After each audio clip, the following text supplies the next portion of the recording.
всем очень благодарна. И за внука, то, что помогают там, и врачам.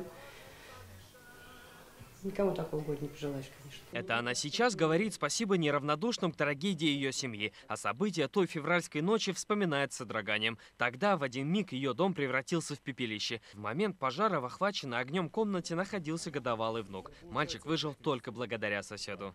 Разбил стекло, залез внутрь, вытащил ребенка.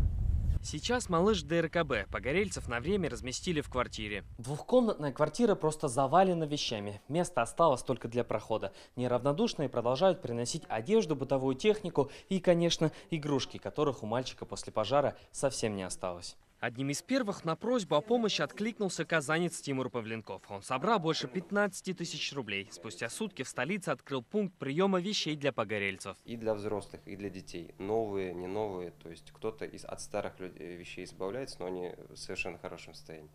А кто-то прям новые покупает. То есть прям приносит и все.